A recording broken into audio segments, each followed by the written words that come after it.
प्रभु में विश्वास करने के कारण हमारे पापों को क्षमा कर दिए जाने के बाद भी हम पाप क्यों करते हैं? परंतु मुझे अपने अंगों में दूसरे प्रकार की व्यवस्था दिखाई पड़ती है, जो मेरी बुद्धि की व्यवस्था से लड़ती है और मुझे पाप की व्यवस्था के बंधन में डालती है, जो मेरे अंगों में है। फिर अभिलाषा गर्भवती होकर पाप को जनती है, और पाप बढ़ जाता है तो मृत्यु को उत्पन्न करता है। इसलिए जैसा एक मनुष्य के द्वारा पाप जगत में आया और पाप के द्वारा मृत्यु आई, और इस रीति से मृत्यु सब मनुष्यों में फैल गई, क्योंकि सब ने पाप किया। परमेश्वर कहते हैं, यद्यपि मनुष्य को छुटकारा दिया गया है और उसके पापों को क्षमा किया गया है, फिर भी इसे केवल इतना ही माना जा सकता है कि परमेश्वर मनुष्य के अपराधों का स्मरण नहीं करता है और मनुष्य के अपराधों के अनुसार मनुष्य से व्यवहार नहीं करता है। हालांकि जब मनुष्य जो देह में रहता है, जिसे पाप से मुक्त नहीं किया गया है, वह भ्रष्ट शैतानी स्वभाव को अंतहीन रूप से प्रकट करते हुए केवल पाप करता रह सकता है।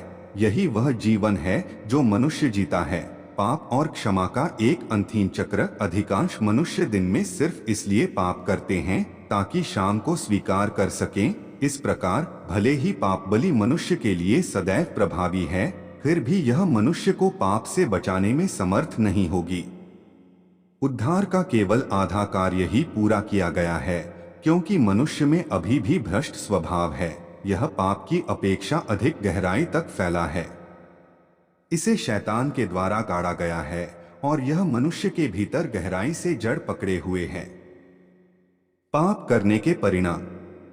क्योंकि पाप की मजदूरी तो मृत्यु है, परंतु बलवाइयों और पापियों का एक संग नाश होगा, और जिन्होंने यहोवा को त्यागा है उनका अंत हो जाएगा। परंतु डरपोकों, अविश्वासियों, घिनौनों, हत्यारों, व्यभिचारियों, टोनहों, मूर्ति पूजकों और सब झूठों का भाग उस झील में मिलेगा जो आग और गंधक से जलती रहती है। यह दूसरी मृत्यु है। जो प्राणी पाप करे वही मरेगा। न तो पुत्र पिता के अधर्म का भार उठाएगा और न पिता पुत्र का। धर्मी को अपने ही धर्म का फल और दुष्ट को अपनी ही दुष्टता का फल मिलेगा। जो मुझसे हे प्रभु कहता है, उनमें से हर एक स्वर्ग के राज्य में प्रवेश न करेगा, परंतु वही जो मेरे स्वर्गीय पिता की इच्छा पर चलता है। उस दिन बहुत लोग मुझसे कहेंगे, हे प्रभु, क्या हमने तेरे नाम से भविष्यद्वाणी नहीं की और तेरे नाम से दुष्टात्माओं को नहीं निकाला और तेरे नाम से बहुत अचंभे के काम नहीं किए? 23 तब मैं उनसे खुलकर कह दूंगा, मैंने तुमको कभी नहीं जाना। हे कुकर्म करने वालों, मेरे पास से चले जाओ मत। क्योंकि सच्चाई की पहचान प्राप्त करने के बाद यदि हम जानबूझकर पाप करते रहें तो पापों के लिए फिर कोई बलिदान बाकी नहीं। हाँ, दंड की एक भयानक उम्मीद और आग का ज्वलन बाकी है जो विरोधियों को भस्म कर देगा। उनकी आंखों में व्यभिचार बसा हुआ है और वे पाप किए बिना रुक नहीं सकते। वे चंचल मन वालों को फुसला लेते हैं, उनके मन को लोभ करने का अभ्यास हो गया है। वे संताप के संतान हैं।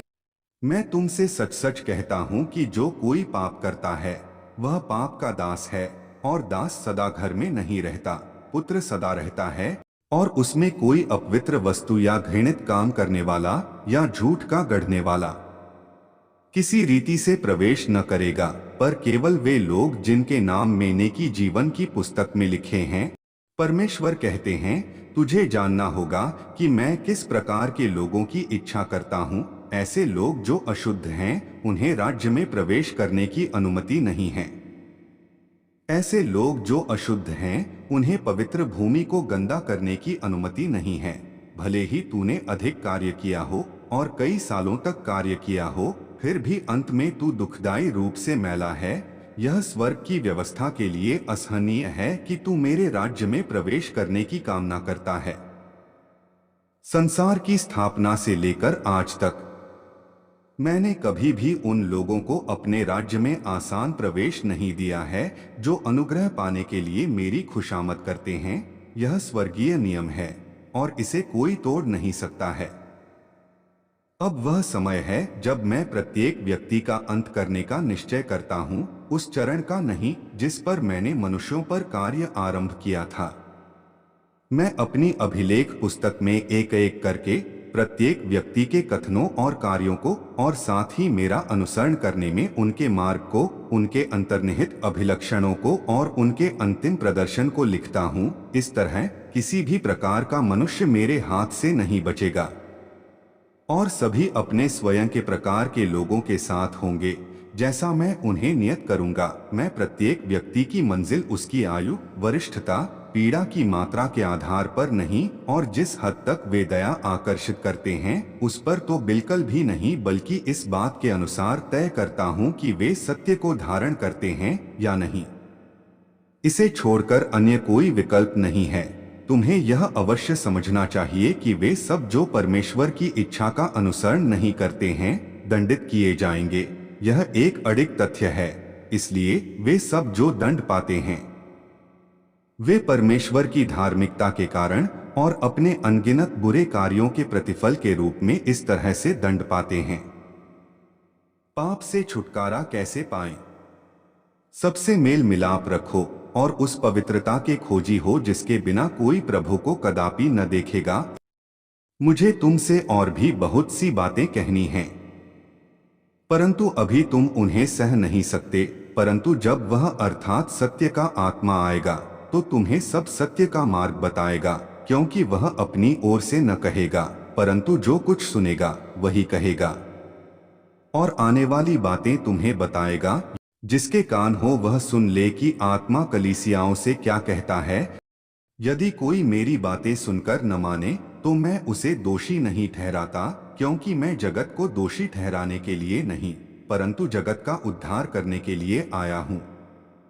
जो मुझे तुच्छ जानता है और मेरी बातें ग्रहण नहीं करता है उसको दोषी ठहराने वाला तो एक है, अर्थात जो वचन मैंने कहा है वह अंतिम दिन में उसे दोषी ठहराएगा, क्योंकि वह समय आ पहुंचा है कि पहले परमेश्वर के लोगों का न्याय किया जाए।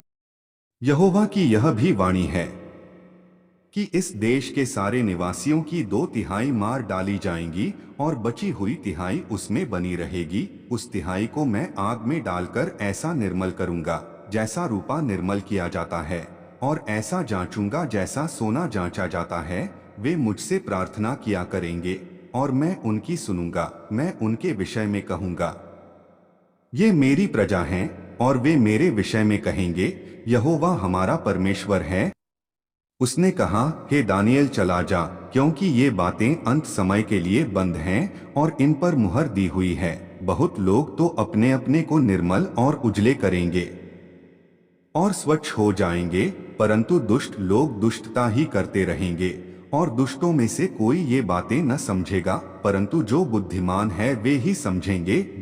सत्य के द्वारा उन्हें पवित्र कर, तेरा वचन सत्य है। परमेश्वर कहते हैं, अंत के दिनों में मसीह मनुष्य को सिखाने के लिए विभिन्न प्रकार के सत्यों का उपयोग करता है, मनुष्य के सार को उजागर करता है और उसके वचनों और कर्मों का विश्लेषण करता है। इन वचनों में विभिन्न सत्यों का समावेश है, जैसे कि मनुष्य का कर्तव्य, मनुष्य को किस प्रकार परमेश्वर का आज्ञा पालन करना चाहिए। हर व्यक्ति जो परमेश्वर के कार्य को करता है, मनुष्य को किस प्रकार परमेश्वर के प्रति निष्ठावान होना चाहिए, मनुष्य को किस प्रकार सामान्य मानवता से और साथ ही परमेश्वर की बुद्धि और उसके स्वभाव इत्यादि को जीना चाहिए। ये सभी वचन मनुष्य के सार और उसके भ्रष्ट स्वभाव पर निर्देशित हैं। खासतौर पर वे वचन जो यह उजागर करते हैं कि मनुष्य किस प्रकार से परमेश्वर का तिरस्कार करता है। इस संबंध में बोले गए हैं कि किस प्रकार से मनुष्य शैतान का मूर्त रूप और परमेश्वर के विरुद्ध दुश्मन की शक्ति है अपने न्याय का कार्य करने में।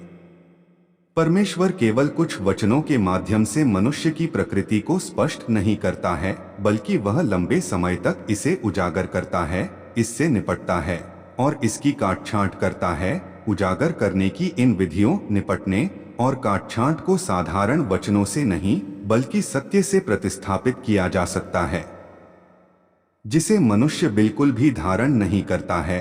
केवल इस तरीके की विधियां ही न्याय समझी जाती हैं। केवल इसी तरह के न्याय के माध्यम से ही मनुष्य को वश में किया जा सकता है और परमेश्वर के प्रति समर्पण में पूरी तरह से आश्वस्त किया जा सकता है, और इसके अलावा मनुष्य परमेश्वर का सच्चा ज्ञान प्राप्त कर सकता है। प्रभु के लोग कहे आमीन। दूसरों को आशीष का कारण बनने के लिए इस वीडियो को बार बार देखें और शेयर करें।